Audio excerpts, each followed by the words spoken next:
Hey y'all, it is Miss Larsen. Today is Tuesday, January 10th, 2023.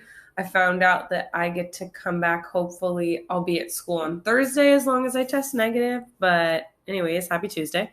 Um, so by now, you should have answered the do now question, which was draw and label a sketch of a spool of thread and a bobbin. Where can you find them on your machine? Remember, I'm not asking you to be artists. Just do your best of drawing blobs of what a spool of thread and bobbin looks like.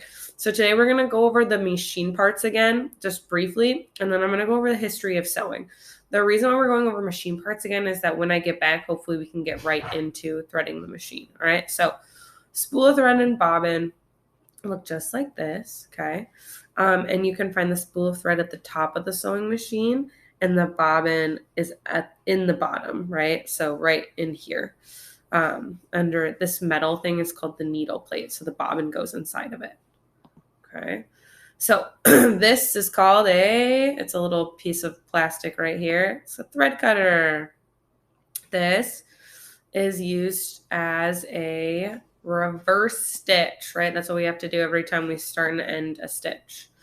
This is right by the presser foot. It is the foot release, or the presser foot lever.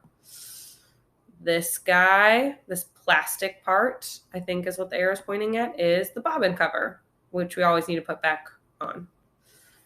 This is something that hopefully everyone knows, the pointy thing that goes into our fabric. Needle. This is used to move the needle up and down manually, so not by the pedal, but by our hand, and that's called the hand wheel. This is our on and off switch, right? Our power switch.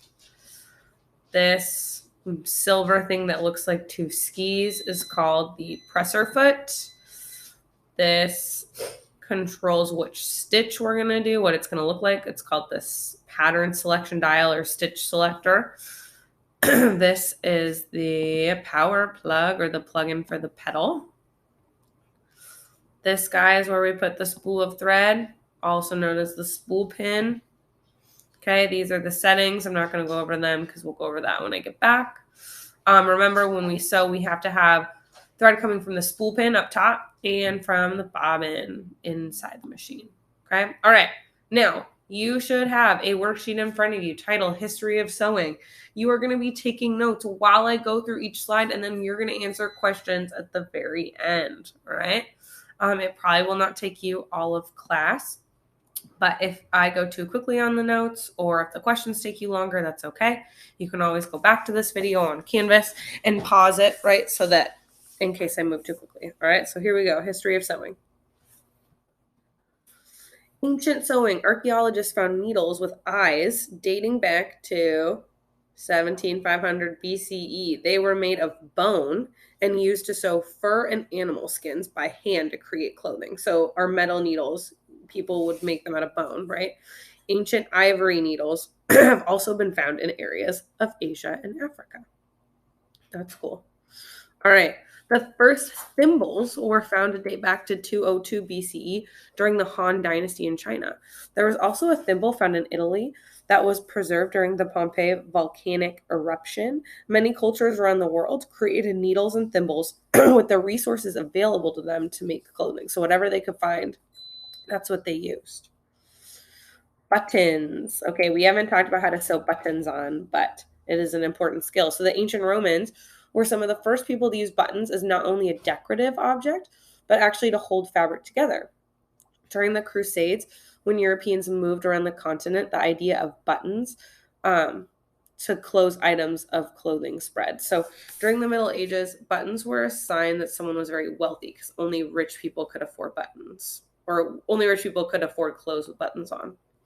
All right, women and sewing. Before the Industrial Revolution, which was in like the early 1900s, sewing was usually seen as a responsibility of women in the household. Clothing was expensive, and women had to find ways to reuse the clothing that family owned. Before the invention of the sewing machine, it would take an average of 14 hours to make a man's shirt and about 10 hours to make a dress. Because think about you guys hand sewing that pillow. It took you a few days, right? Think about making an entire like outfit by hand sewing. All right, the sewing machine is when everyone's lives became a little bit easier. So it wasn't until 1790 that the sewing machine was built. Before that time, all sewing was done by hand. The English inventor Thomas Saint invented the first sewing machine design. It used the chain stitch method with a single thread to make simple stitches in mainly leather and canvas. Okay, so those leather and canvas. All right, a man from Massachusetts named Elias Howe invented the first practical sewing machine that looks more like our modern day sewing machine. Howe traveled to Europe to sell his machine, and when he returned to America, he found people selling the same sort of machine, specifically Isaac Singer. They ignored the patent on his machine. So a patent is like having the legal rights to something, preventing others from selling your invention. So, like, for example, hot Cheetos, they have a patent on hot Cheetos. And if somebody else was to try to sell a snack that was like a corn puff covered in hot Cheeto dust, like, they have the rights to it. You can't copy them. It has to be called something else. Okay. But they straight up ignored Elias, and Isaac Singer was like, whatever, it's mine now. So in 1851, Isaac Singer eventually was able to patent his own more modern sewing machine. Okay, so he got his own thing. His machine introduced the food treadle so that the sewing machine could be hand-free. He allowed customers to pay monthly installments so they could afford the machines. This enabled people to bring machines into their homes. So that means he didn't make them pay all the money up front, right? He was like, all right, we'll put you on a monthly plan. You just pay me a certain amount and you can have it. So, with the invention of electricity, companies began to create electric sewing machines. And the most practical first electric sewing machine was patented by Singer. Same guy, Isaac Singer, right? So, electric sewing machines made things move a lot quicker. Clothing changes. All right, so with the invention of the sewing machine and the Industrial Revolution in the early 1900s, factories began to mass produce clothing so they could produce a lot more. Many worked in sweatshops over sewing machines to produce clothing quickly. Clothing became more affordable and fashion became more accessible, right? So people were able to produce more, and so because of that, the cost went down. So, the impact of the sewing machine. Sewing machines have changed the lives of everyone. Sometimes people will say, why are we doing sewing? What's the point? This doesn't impact my life. It impacts everyone's lives because you're all wearing clothes, hopefully, right?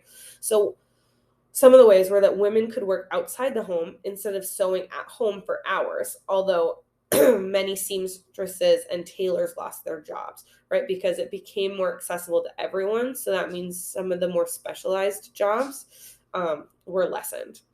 The demand for cotton and metal increased exponentially, or a lot. Fashion became more accessible and widespread because it wasn't just someone at home making all your clothing. The Western Hemisphere style of sewing spread throughout the world. There was an increase in child labor in sweatshops until labor laws were passed. So that also started to happen in the Industrial Revolution in the early 1900s. People, specifically children, were put to work and not paid a lot. And so eventually labor laws were passed. Okay, so those were our notes on the history of sewing. If there was a word or a concept that you were like, I do not understand, or that didn't make sense, please ask someone at your table or a guest teacher, or Google it, like if you don't know what exponential means, right? That type of thing. Okay. So what you should have now is all of your notes on the history of sewing are done. And now you're going to be answering these 10 questions down at the bottom of your worksheet, which are all accessible from the information that we just went over. Okay. All right. Now that you have completed your history of sewing notes and you've answered those 10 questions, the last thing I want you to do is page 48 and 49 in your workbook. So what you're going to do for each situation is you're going to write or circle safe or unsafe for this sewing situation, and then tell me why it's safe or how to fix it. So let's do the first one together. So page 48 looks like this. Page 49, it's very similar. Okay, so number 1 says Joe finished cutting his pattern out. Remember, pattern is like a template. He left his scissors open and on the table when he walked off. Is this safe or unsafe? Well, I'm going to give you guys this answer. It is unsafe. Okay. Why it's unsafe, or it's not safe, so we're not going to say why it's safe, but how to fix it. he could close his scissors, right? So there's not just sharp stuff hanging out. Um, but this is the last thing I want you guys to do. So you did your history of sewing notes, and now you're going to do this safe versus unsafe for sewing situations in your workbook. And then you are good to go for today. Please remain at your seats, okay? And don't be just like playing videos out loud. You should be working on stuff. You can be reading, you can work on other schoolwork, right? But let's not distract others from finishing their work. Okay, have a good day, guys. I'll see you soonish. Bye.